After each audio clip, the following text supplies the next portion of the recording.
我们知道新的法案不仅提高了这个投资的门槛，而且引入了主申请人的一个面试环节，所以我们投资呢非常想了解这个圣基茨的法案，它这次引入新的法案，它的目的是什么？ We have brought out these new regulations to ensure that we can protect the program, to ensure that the program can continue with the benefits that you get from being a citizen of St. Nevis. For instance, duty-free access to Schengen and to the UK and so on.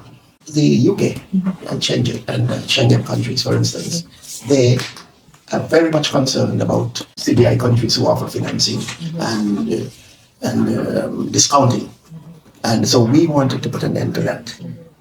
One of the main reasons really is to protect the program. If you bring the wrong clients into the program, it will reflect badly on your business. Then you will have a reputational problem. So we want to protect our reputation, the reputation of the program, and we also want to protect the reputation of the partners who cooperate with us, to protect the applicant, to provide certainty, to provide safety and security.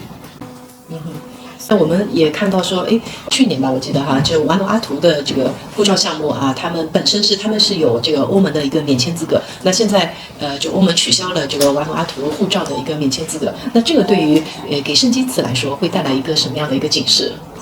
We have a very good relationship with our EU partners and our UK partners, and we want to keep it that way. So we believe that it is better to take action before something happens, rather than to wait until there's a situation like with Vanuatu or Dominica and things like that. So it's better to take action upfront than to have your program and your business under threat. OK， 所以圣基茨是这个加勒比这个国家当中最早成立这个公民法案的国家。那它至今已经有近40年的历史了。那一直是以公民法案的历史悠久、政策稳定，以及呢这个身份的认可度高而获得一个非常大的一个声誉哈。那圣基茨如何来保持这个竞争力？ Well, we want to maintain that trust and to assure our clients and our agents that that is what all of our new regulations are about. We want to protect their clients, we want to protect their investment, and we also want to protect your business because you are important to us. We are partners in this business, we are in this together, and we must cooperate legally and properly to ensure that the program continues and that your clients do not get into trouble. 所以圣基茨这个新的公民法案啊，它这个捐款的一个模式呢，它现在是25万美金起。那我们经常呢会把圣基茨、圣卢西亚这两个国家呢放在一起做这个 compare 哈。那我们知道圣卢西亚它的捐款的最低额度是10万美金起，所以这两本护照的功能性呢，我们常常是认为差不多的。那但是它们的价格差距很大哈。您觉得在圣基茨价格调整以后，它跟圣卢西亚比，它的优势在哪里呢？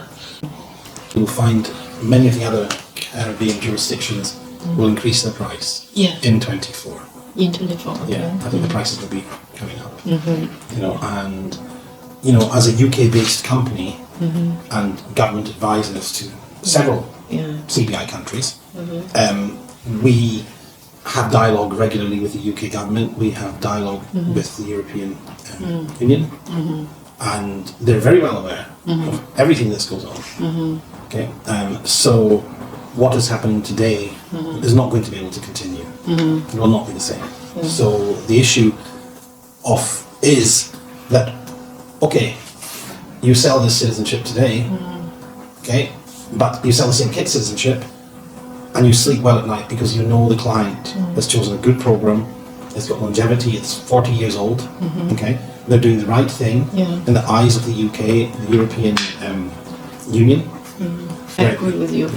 有一件事情我特别好奇啊，也就加勒比的这些国家啊，他们在很多的事务上它是紧密合作的，比如说外交关系上啊，甚至一些军事关系上。但是呢，他们在移民的政策上，他们又是有一些相互竞争的关系哈。那我很好奇，在移民的事务上，他们是经常会有一个定期的商讨吗？还是说我就是一直要保持移民产品的竞争力，我是自己就制定了，我是不协作的，这个在这个上面是不协作一起共同往前走的。Well, we have discussions together, we have meetings, but at the end of the day, each Caribbean country. It's a sovereign country, and we cannot tell them what to do.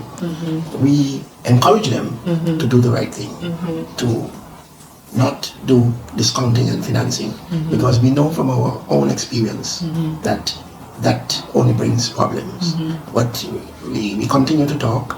We are all in the same business and in the same region, and we believe that in the new year, you should see some movement in their prices as well.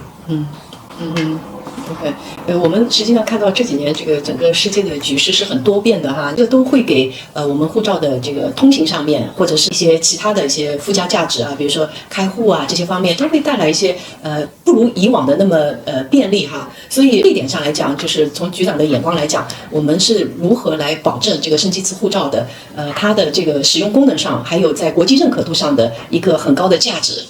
Well, that is exactly what we are talking about, and that is exactly what these new regulations are about. The world has changed considerably over the last 24 months. A lot has happened in the world, and that is where the value of being a citizen of St. Kitts and Nevis lies. You would be a citizen carrying a passport that has real value because it's recognized by international partners like the EU and the UK, who understand that what we are doing is the right thing. It involves very strong due diligence protocols. The people who are coming into our program are the right people, paying the right amount, the full amount, the legal amount. We're not going to be giving them any trouble later on. So it is all really about value. Your clients, no doubt, are looking for value. And one of the key things that we know that your clients are looking for is security for their family. We know that they are looking for security for their assets, for their wealth, education for their children, and a St. Kitts and Nevis citizenship and passport supports those aspirations. So therein lies the value of citizenship in St. Kitts and Nevis when compared to citizenship in another jurisdiction. 以我的理解啊，比如说我向我的客户去推荐这个圣基茨护照的产品的时候，我往往会优先向他们推荐这个捐款的方式哈，因为我觉得中国的这些申请人，他们如果购买房产，他们真正住在圣基茨的这个比例是很低的。就是我在想，是否是其他国家的公民哈，他们比如说拿到圣基茨的护照以后，他们会真的是会常住在圣基茨，如果通过购买房产的方式。We do have people who live there. In fact, we have a very strong Chinese community there, and I have Chinese friends in St. Kitts. The guy who does my air conditioning is from China. So yes, we have Russians living there. In fact, quite almost every nationality is here. We have people from all over the world living in St. Kitts. Are you planning to move? No. If you have a client who actually does want real estate, something that's already been built, constructed, and it's got good rental potential, because there's a lot of students that attend the university there. So if I was buying something, I would buy something that I could rent to students. Perhaps it's finished, it's complete. I think you want to lower your risk. Yeah. Okay. Maybe. And increase your investment return. Yeah. Because that is one of the benefits of having citizenship of St. Kitts and Nevis, the investment opportunities. OK， 我们在去年以来啊，明显的感觉到它的材料的就是审核的要求比以前要严格了啊，然后周期也比以前要更缓慢一点。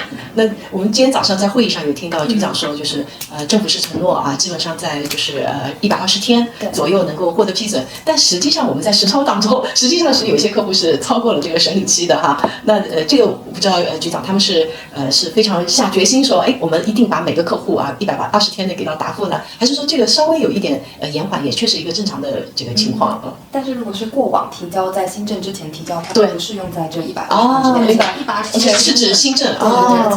What we are doing is to ensure that the current files remain current. In other words, that they do not end up in the backlog that we now have, that resulted from the financing and discounting.